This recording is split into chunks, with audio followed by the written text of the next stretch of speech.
नमस्कार दोस्तों, मेरा नाम अजय यादव है और आज हम जानने वाले हैं एक अनोखी कम्युनिटी के बारे में।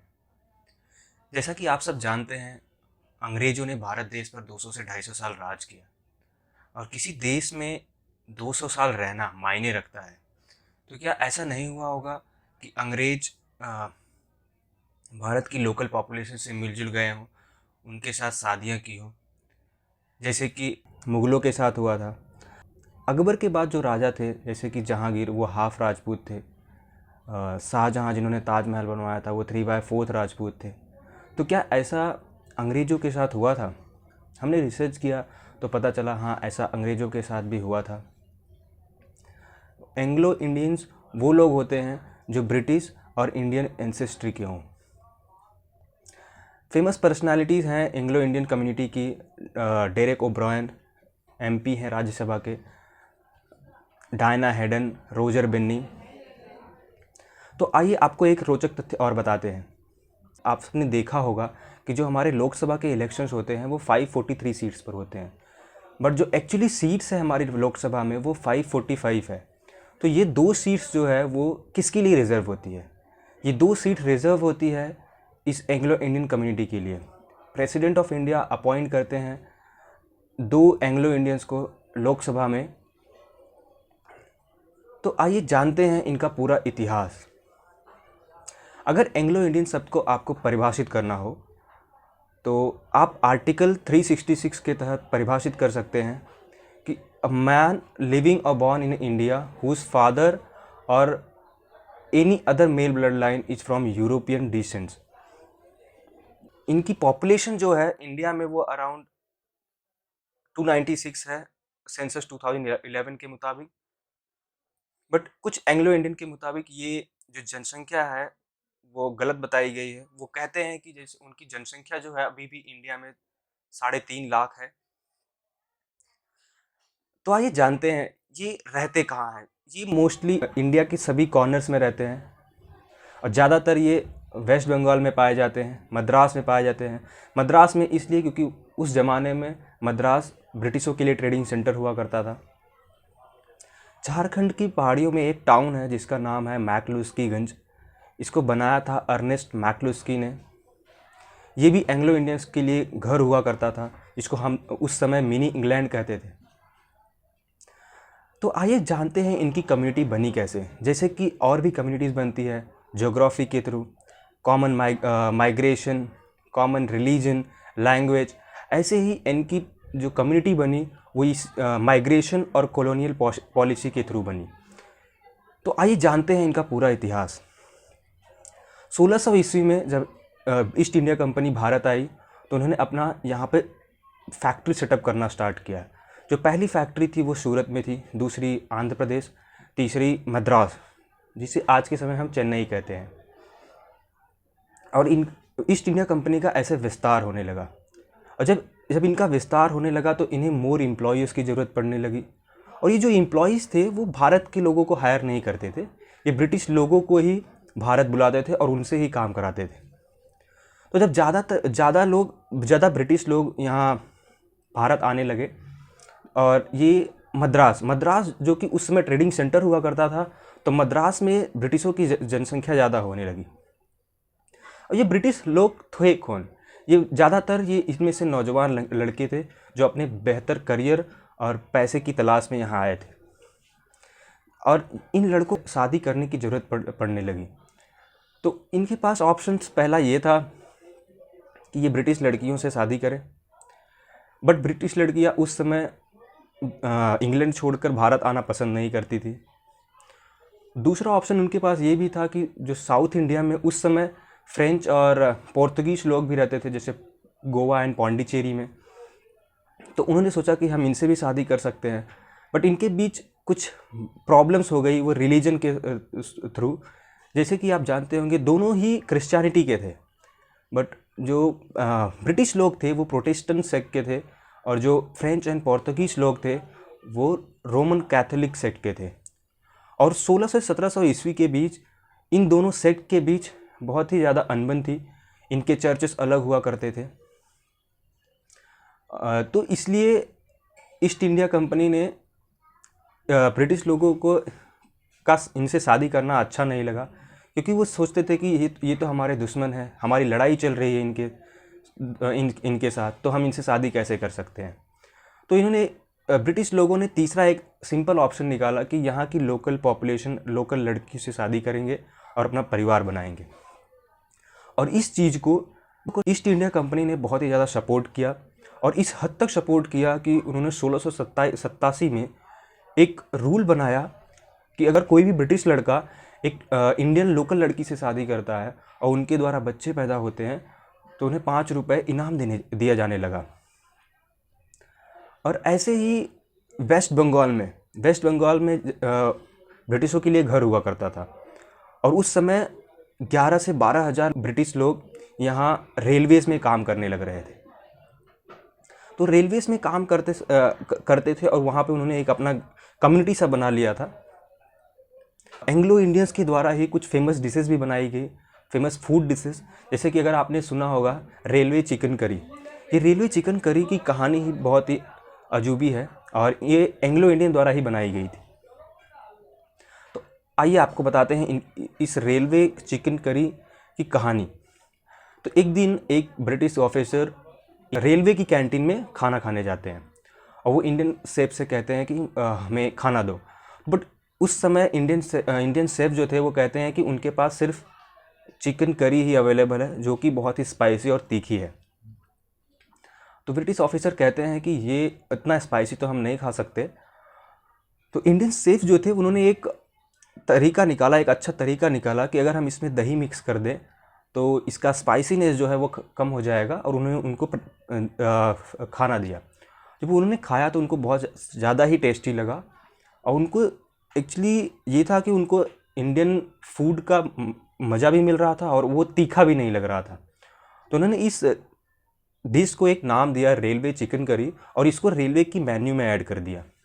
ऐसे ही बहुत सारे डिशेस बने, जैसे कि डार्क बंगला चिकन, बॉल करी, ये एंग्लो इंडियंस के द्वारा ही बनाई गई। तो आइए चलते हैं फिर से बैक टू इतिहास में। ये 1800 ईस्वी में, 1800 में इनकी जो जनसंख्या थी वो बहुत ही ज़्यादा बहुत ही ज़्यादा उन्नति करने लग रही थी, और 1800 ख़त्म होते होते इनकी जनसंख्या इतनी हो गई कि ये ओवर पावर करने लग गए ब्रिटिश लोगों से।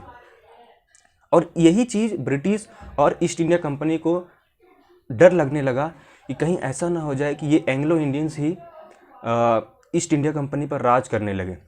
इन सब चीज़ों को देखते हुए ब्रिटिश और ईस्ट इंडिया कंपनी ने 2-3 ऐसे रूल्स बनाए। पहला जो रूल था वो ये था कि कोई भी एंग्लो इंडियन लड़का या लड़की ब्रिटिश और इंग्लैंड पढ़ने तभी जा सकता है जब तक उसके फादर जिंदा हो। और दूसरा और मोस्ट इम्पॉर्टेंट जो रूल था वो ये था कि कोई भी एंग्लो इंडियंस ब्रिटिश की नेवी, आर्मी, इनमें काम नहीं कर सकता था, और जो काम कर रहे थे पहले से उनको निकाल दिया गया। तो ऐसा करने के बाद तो एंग्लो इंडियंस बहुत ही ज़्यादा खफा हो गए, और उन्होंने एक कम्युनिटी बनाई, और उस कम्युनिटी ने एक पेटिशन ड्रॉ किया 1825 में ब्रिटिश पार्लियामेंट में। उनमें से ही एक मेंबर थे J.W. रिकर्ड्स। उन्होंने 1830 ईस्वी में भारत से इंग्लैंड रवाना हुए, और वहाँ जाकर उन्होंने केस लड़ा। और लॉन्ग स्टोरी अगर मैं शॉर्ट में बताऊं तो एंग्लो इंडियंस लोगों ने अपना केस जीता, और उन्हें इक्वल राइट्स और अपॉर्चुनिटी पाई। अब अगर आप देखेंगे कि वो एंग्लो इंडियंस हमसे 100 साल पहले ही अंग्रेज़ों से अपने हक की लड़ाई लड़ी, और वो जीते, और वो उनसे आज़ाद हुए। ऐसे ही एक और शख्स थे हेनरी गिडनी, जो कि उस समय रेलवेज़ में काम करने लग रहे थे, और वो एंग्लो इंडियंस के ही बहुत ही माने जाने पर्सनालिटी थे। तो ब्रिटिश वायसराय ने 1921 में इनको ब्रिटिश लेजिस्लेटिव असेंबली, जो कि लोअर हाउस हुआ करता था उस समय, उसमें उनको नॉमिनेशन किया, और वो 5 बार उसमें सदस्य रहे। और इनकी जो दूसरा मेजर टर्निंग पॉइंट आया वो 1947 में, जब भारत देश आज़ाद हो रहा था।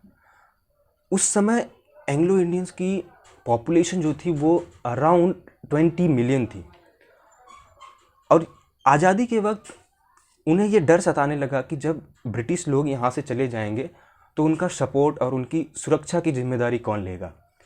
वो ये जानते थे कि ब्रिटिशों ने उनकी बहुत सारी हेल्प की है, उन्हें फाइनेंशियल, इकोनॉमिकल सब चीज़ों में उन्होंने हेल्प किया है उसे एंग्लो इंडियंस को। और दूसरी जगह ब्रिटिशों ने भारत को प्रताड़ित किया था, एज ए दुश्मन समझते थे। तो उन्हें ये डर सताने लगा कि क्या इंडिया के लोग उनको रहने की आज़ादी देंगे या उन्हें प्रताड़ित तो नहीं करेंगे। और इसी डर से बहुत सारे एंग्लो इंडियंस अपने देश यूके चले गए, बहुत सारे गए कनाडा चले गए, ऑस्ट्रेलिया चले गए, न्यूजीलैंड चले गए। और कुछ लोग जो थे वो उन्होंने सोचा और कि नहीं, हम यहीं रहेंगे और अपने हक की लड़ाई भारत के लोगों से मांगेंगे। और इनमें से ही एक शख्स थे, उनका नाम था फ्रैंक एंथनी। फ्रैंक एंथनी ने 1947 में ही गवर्नमेंट ऑफ इंडिया से रिजर्वेशन और इक्वल राइट्स की मांग की। और इन सब मांगों को देखते हुए गवर्नमेंट ऑफ इंडिया ने हमारे कॉन्स्टिट्यूशन में एक आर्टिकल ऐड किया 331, जो ये कहता था कि लोकसभा में इनको 2 सीट्स रिजर्व होंगी। जैसा कि आज हम जानते हैं कि जो हमारी लोकसभा की सीट्स है वो 545 है, और जो हमारी इलेक्शंस होते हैं वो 543 सीट्स पर ही होते हैं। ये 2 सीट्स पे इलेक्शन इसलिए नहीं होते क्योंकि ये कोई स्टेट में नहीं है। इनकी जो पॉपुलेशन है वो हर जगह थोड़ी थोड़ी कम्युनिटी बनाकर रहते हैं। तो इनके लिए 2 रिज़र्व सीट दिया गया, और इनके 2 मेंबर्स को नॉमिनेट किया जाता था प्रेसिडेंट ऑफ इंडिया के थ्रू लोकसभा में। जो फ्रैंक एंथनी थे, उन्होंने एक फेमस कोट दिया था, the more we love and are loyal to India, the India will be more loyal to us. इसका मतलब ये था कि जितना ही हम इंडिया की तरफ लॉयल रहेंगे, उतना ही इंडिया और इंडिया के लोग हमारी तरफ लॉयल रहेंगे। और इन्हीं सब चीज़ों को देखते हुए गवर्नमेंट ने इन्हें बहुत सारी रिजर्वेशन दी, वो एजुकेशन सेक्टर में हो या जॉब सेक्टर में हो या फाइनेंशियल सेक्टर में हो। इसके तुरंत बाद ही उन्होंने एक और आर्टिकल हमारे कॉन्स्टिट्यूशन में ऐड किया, आर्टिकल 334, जो ये कहता था कि जो आर्टिकल 331 है उसे हम 40 साल बाद हटा सकते हैं। क्योंकि जब उनकी रिजर्वेशन की जो रिजर्वेशन की चाहत थी और जो रिजर्वेशन के थ्रू वो पाना चाहते थे, वो मे बी 40 साल बाद उनको मिल जाएगा और उसके बाद हम इसे हटा सकते हैं। बट 40 साल बाद जो नई गवर्नमेंट्स आई, उन्होंने अपने पर्सनल बेनिफिट्स के लिए इस आर्टिकल को रिन्यू कर दे गए। बट एट द लास्ट जनवरी 2020 में इस रिजर्वेशन को हटा दिया गया। इसका कारण हमारे लॉ मिनिस्टर रविशंकर प्रसाद ने ये दिया कि जो इनकी पॉपुलेशन है वो अराउंड 296 है सेंसस 2011 के मुताबिक। तो इतनी कम पॉपुलेशन के लिए रिजर्वेशन देना अच्छा नहीं था। और दूसरा ये था कि जो इनकी पॉपुलेशन है वो अलग अलग जगह बिखरी हुई है, और ये एक अच्छे अपर क्लास कम्युनिटी में आते थे।